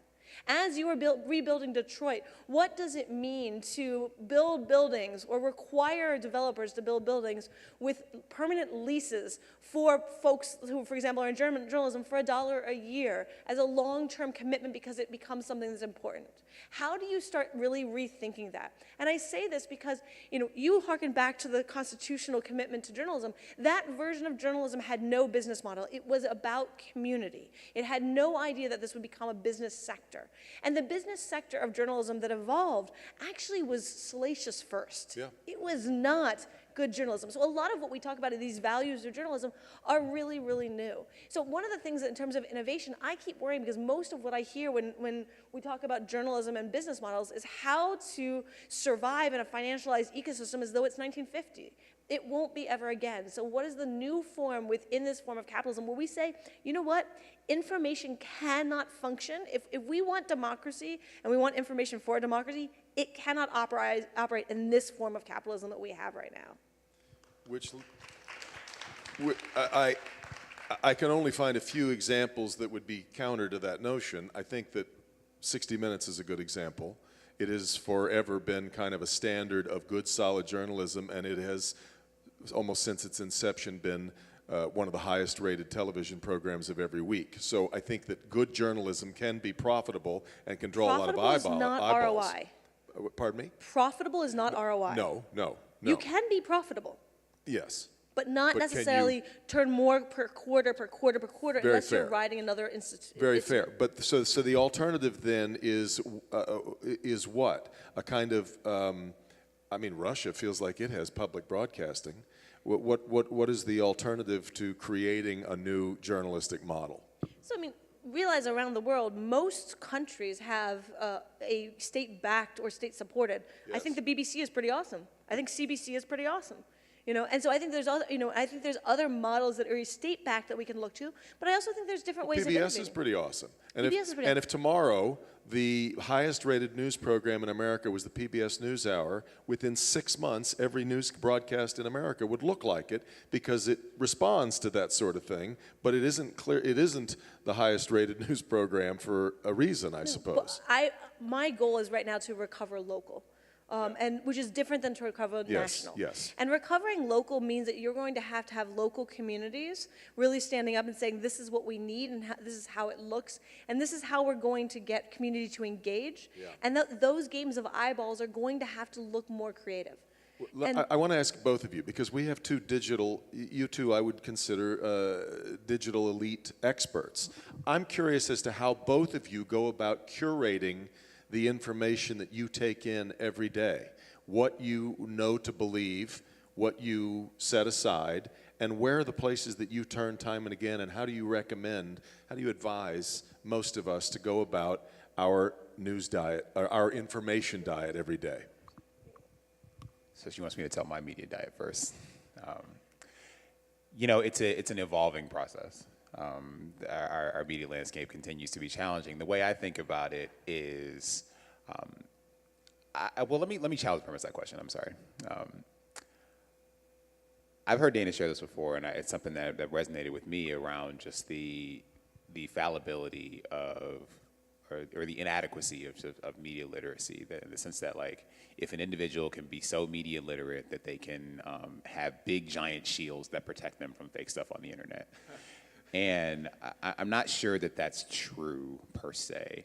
I think I have to, so for my take has been to recognize that I'm going to see a lot of things that may vary with my perspective, be welcoming to that, but then also just sort of being grounded in whatever my personal values are. As far as my diet, I overdose on local stuff and then touch briefly national stuff. And I think that's because I've made the personal choice that these things are close to me, and these are things that I can touch and that I may have more ability to influence if I don't like them. Peter and I are fine with your choice, by the way. I don't think that I'm a fair representative because so I'll first talk about myself and then talk about what I think is more appropriate. So I'm an ethnographer. I spend my time trying to map cultural practices. I spend tons of time talking to people I disagree with, trying to make sense of their worldview. And the thing that I would say is generalizable and important is I believe in a commitment to empathy, which is how do you understand somebody or something well enough that you understand why it's responding the way it is, not to agree. And I think this is one of the hardest things about doing the work right now I am doing on toxic masculinity and extremist racist ideologies is to really spend time getting into the heads of people who are engaged in practices that I violently disagree with, right? Like I cannot accept what they are doing, but I can work to understand them. And the result is that I read some pretty awful content on a daily basis that I'm not going to recommend. In terms of what I think is important for other people, I think it comes in two forms. One is to ask yourself, what kind of information do you really need to be informed, to be a part of your community, to be thoughtful? And how do you strategically consume that information? And that may be your local paper, that may be your local newscaster, that may be, a message that comes from your church on a weekly basis. But really to be thoughtful for it, because one of the other places is that we go into our own, it's midnight and somehow we've started to read a news story and we're off on a pathway to infinity in a terrible way. So really being able to step back and be reflexive. And in that same way is like, how do you also make a decision sometimes to walk away from the information deluge? And I think that is a really important point in this particular place in time, which is that it's a lot easier to be a critically engaged consumer of information if you take breaks. And we know this actually from work too. You're a better laborer when you take a break than when you don't. And so this is where, it's summertime. Think about 2 weeks this summer where you're going to turn off, I call them my email sabbaticals because I started them when that was the major problem, where you just turn off everything.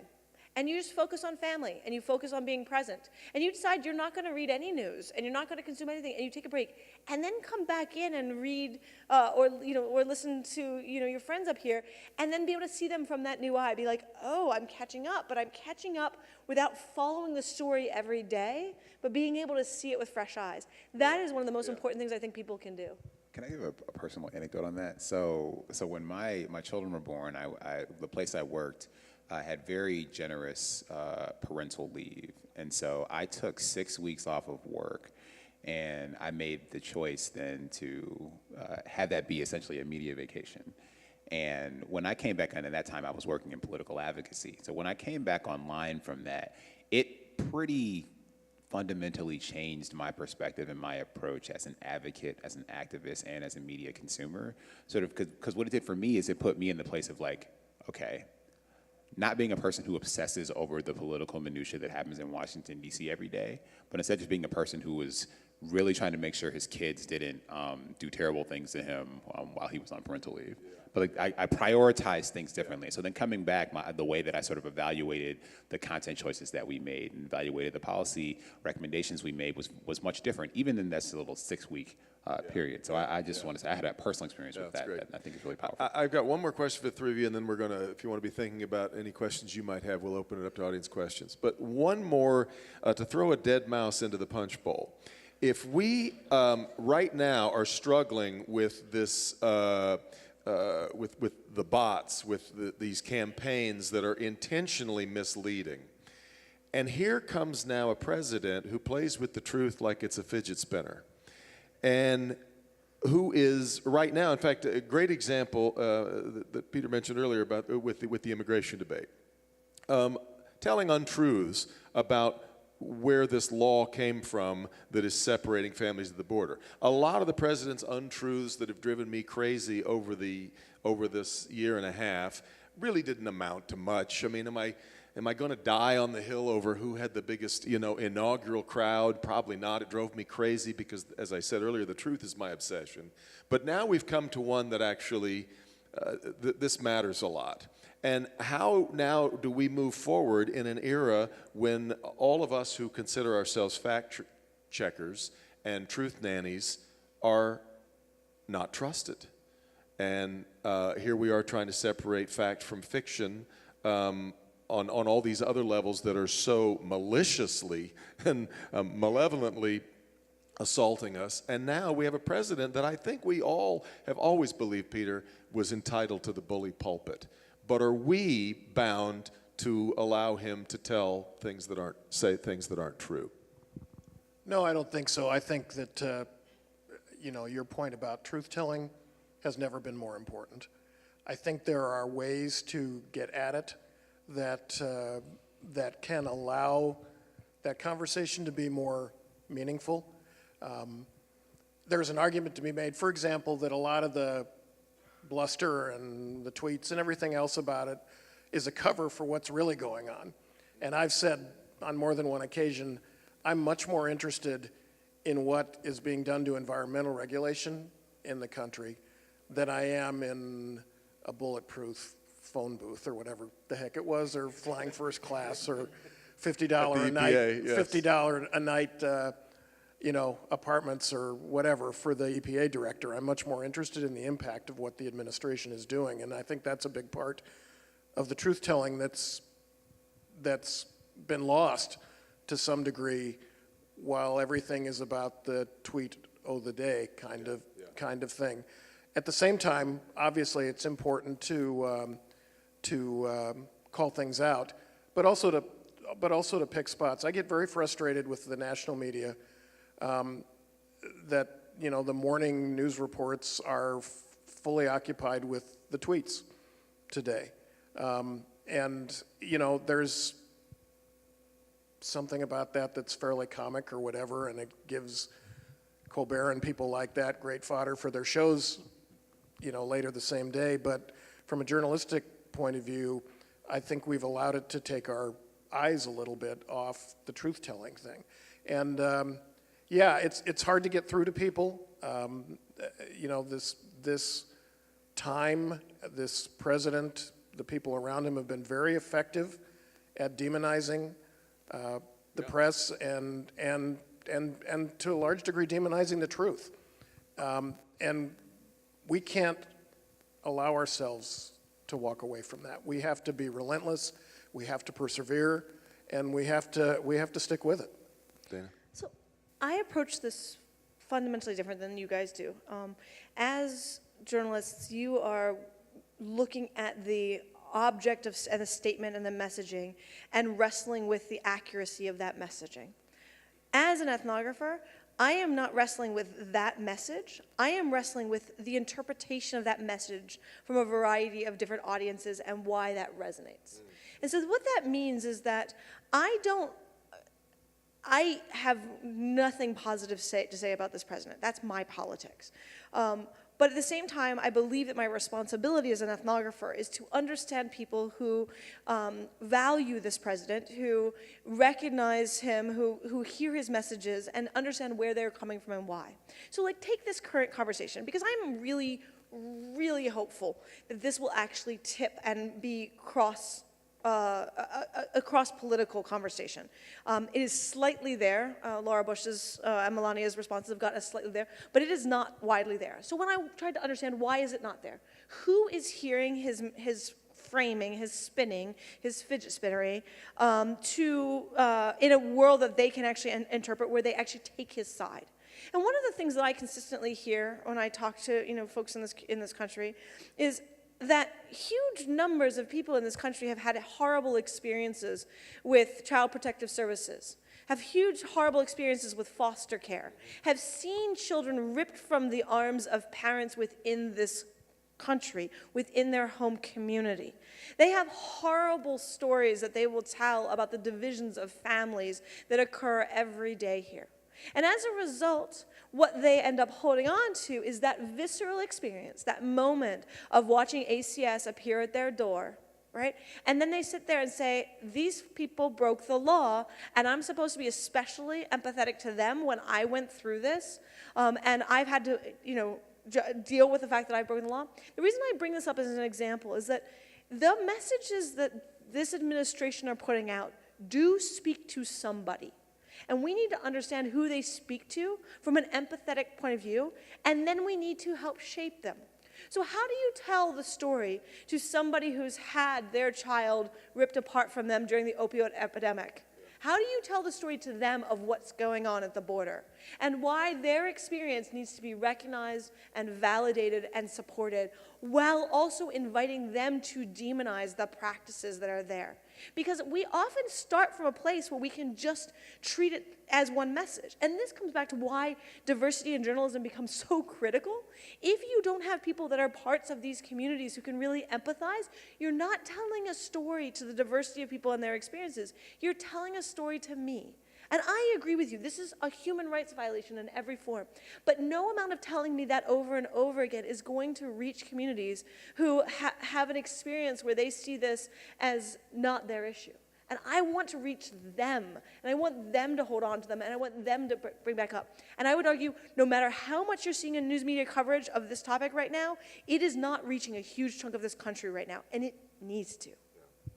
Carlin, you want to jump in real quick, and then we'll get questions. Sure. I think that this is really about just being authentic to our shared humanity.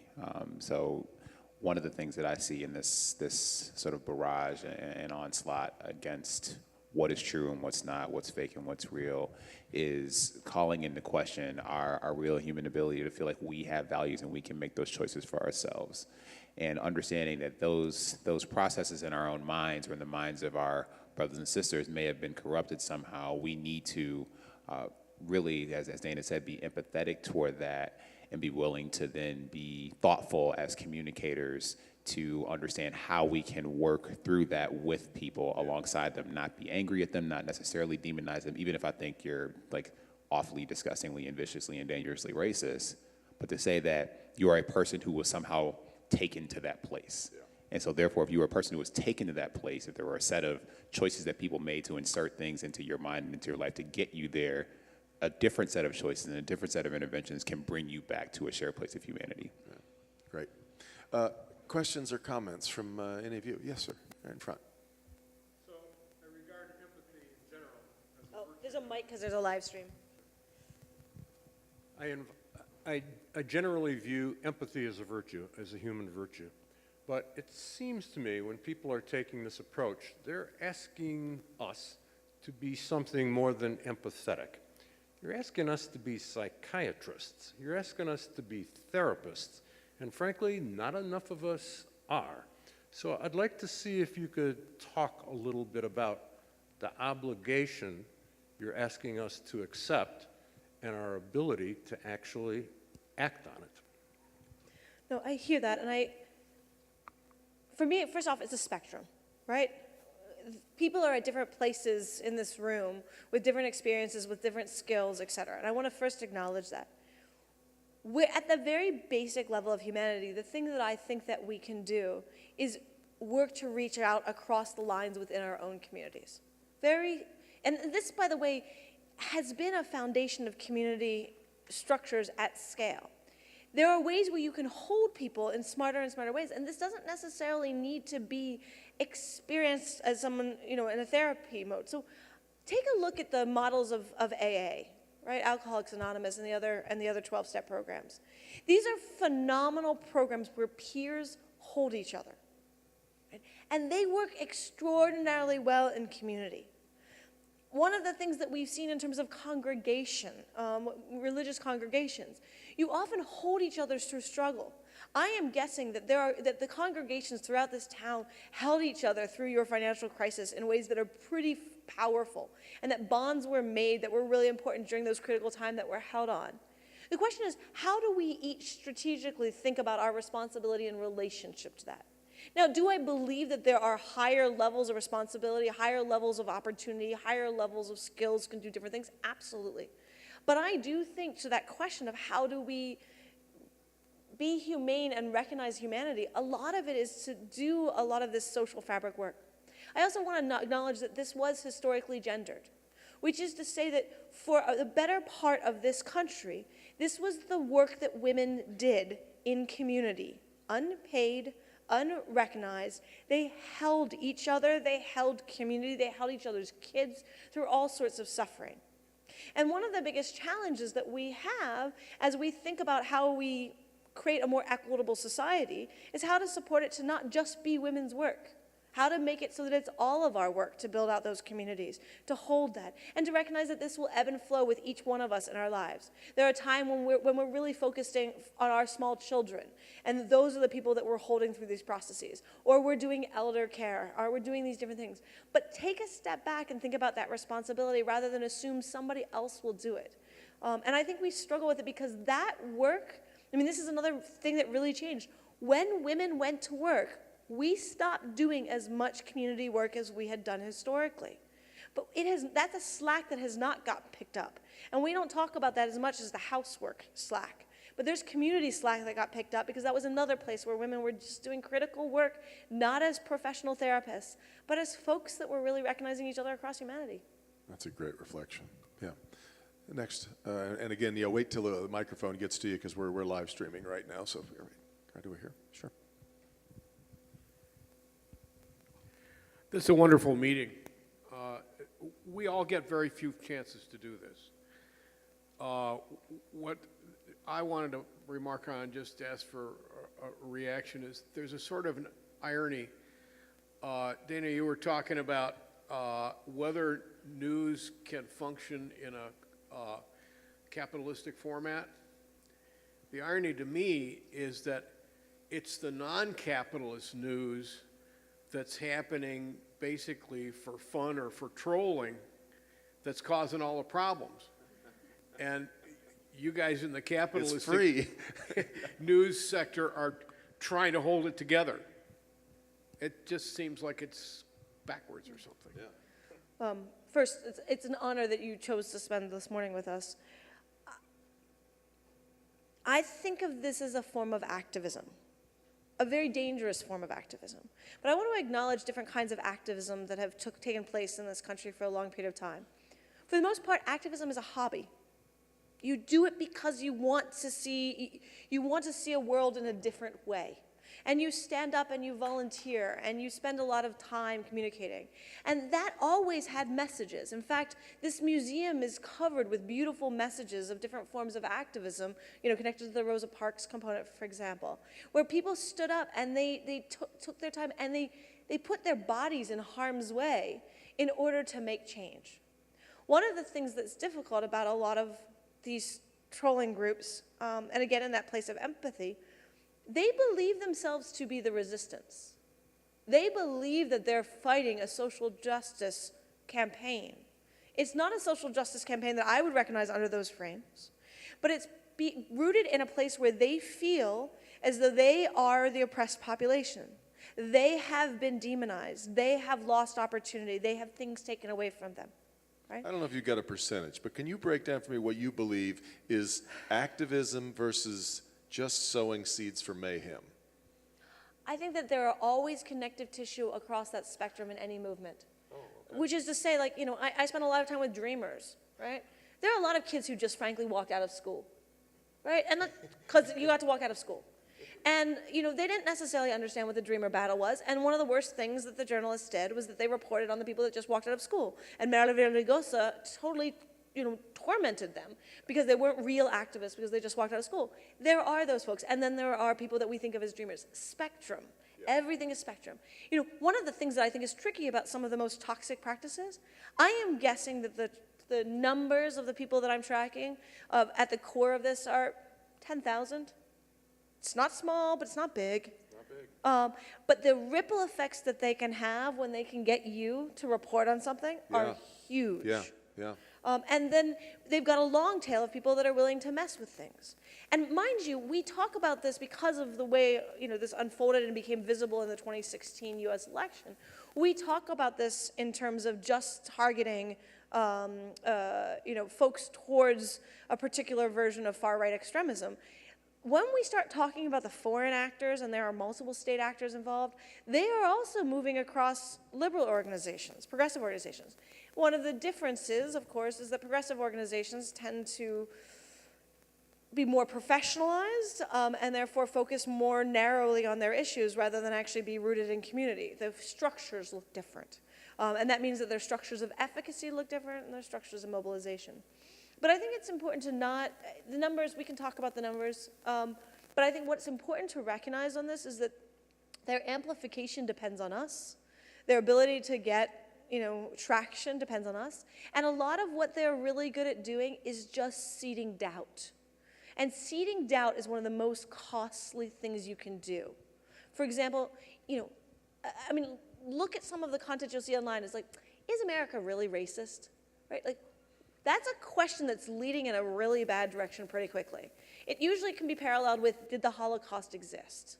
And so this moment of getting people to spend time doubting things that lead them to places, and this is where I go back to one of my favorite examples of horror, is the idea that CNN thought it was acceptable to run a banner across a piece that they were saying, alt-right leader questions if Jews are people. That question, the very amplification of that question is extremely dangerous. And so how do we recognize that all of us as individuals, as collective, have the ability to amplify. And what we care about when it comes to the protection of free speech is about the ability to articulate and negotiate ideas. It doesn't mean everybody gets the right to be amplified.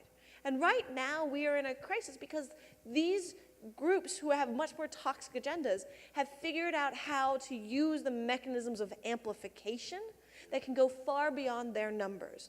You are in the business of amplification. With my tech hat on, I'm in the business of amplification. How do we think strategically about what that business of amplification is and treat it with a level of moral responsibility? Because that's how you address the idea that it could only be 10,000 people that could undermine a nation. Peter, in the Twitter and Facebook world, headlines have a new kind of currency, exactly what she's talking about. Now, of course, not everybody settles on the headline that you run. They can change it to whatever they want to run alongside your article, but that's, this amplification idea is really powerful. It is, and I think that's a great term for what is going on now, and that the way that it happens in so many different ways now than it did in the past.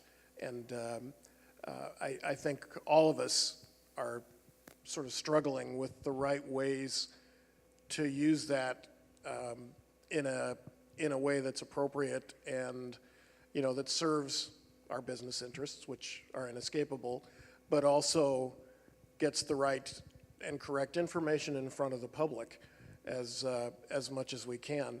You know, I mentioned earlier I was teaching an ethics class, which I've done quite a bit of over the years, and you know, the social media chapter is very much a part of that now, and although it's a constantly changing thing, and if anybody can explain the Facebook algorithm to me, please do, but since it changes every Tuesday, but helping, you know, it speaks to this whole issue of media literacy that's come up, and the vast misunderstanding that exists in society. It's a big part of what we have to do in media is to try to help educate people, not just in what we do, that is the news and information we put forth, but to help them be discerning consumers of it as well. We only have a minute left, and so the last thing I was going to ask you both to do, if I give you a light system, with green being very hopeful and optimistic about the future of information, yellow being cautiously either optimistic or pessimistic, or red being in a full panic, why don't you each tell me kind of where you are today as we walk out of the Henry Ford. Peter, I'll start with you. You know, a little bit of all of them. I'm trying to think of my color, you know, mixing stuff from back in the day when we used to do that. You're on the color wheel? Yes. Yeah, when we used to do color wheels and worry about things. But I think yellow. I'm inherently optimistic. I believe we can find our way. Deeply concerned about where we are in this moment, and you know, without even getting into politics and so on, the issues that Danah surfaces really eloquently are profoundly important for the future of this country and of our society. You know, to be in journalism for as long as I have, and to, you know, gone up and down all the slopes. It's a constant roller coaster. Fortunately, I love roller coasters. But I believe that there will be some awakening that results as part of this. Garland? I'm a different color depending on generation. So I'm more or less yellow about sort of, I think, myself, our current generation. In the bigger picture, I'm green about like my children. I think they're smarter than me and they'll figure this out. I'm concerned though that we today are not yet adequately able to prepare them to understand this information environment. Am I teaching them the right lessons? Am I sort of setting the right example? So I'm concerned for myself and then the sort of example that I'm setting going forward. But I do have, I'm basically an eternal optimist like Peter, though. I mean, I really think that this is something that can be understood if we make the choice to dive in and engage with it. And Danah? like you, I did the color mixing and ended in brown. And brown is always a good place to be. I'm just like, my kids mix colors every day in the bathtub. It's always a delight. I'm like, it always turns to brown, guys. It always goes to brown. So I think part of it for me, I think we can address this. I think the question is whether we've got the political will and what will actually galvanize that will. But I also think that it's important to recognize it in a broader set of configurations, right? Which is to say that part of this to me is a tip of a bigger set of iceberg issues that we're not as equipped to deal with, right? We are a dying empire as a country. How are we going to grapple with that? It can be elegantly or it can be really awful. It can be gracious and it can be collaborative, and we can actually approach a geopolitical ecosystem where we don't think that we have to be the arrogant one on top, or we can double down on it in a way that's violent. That's a whole set of considerations that, to me, this is just the beginning of. And I think that it only gets more complicated if I put the equation of climate change as a speeding up of migration, a speeding up of economic instability, a speeding up of all these other factors. And again, I actually think that we can do a lot around climate, and we can stabilize a variety of these vectors if we have the political will. Yeah. And what challenges me is that as a researcher who looks throughout history, I can see different configurations that allow the enabling of political will.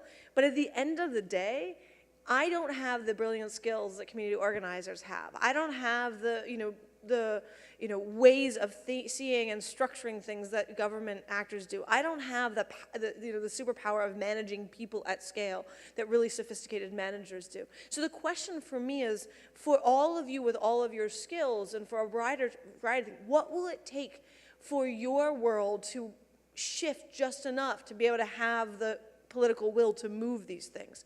Because I do think we have a possibility of green, but I don't think that it is anywhere guaranteed, and it really does come down to us.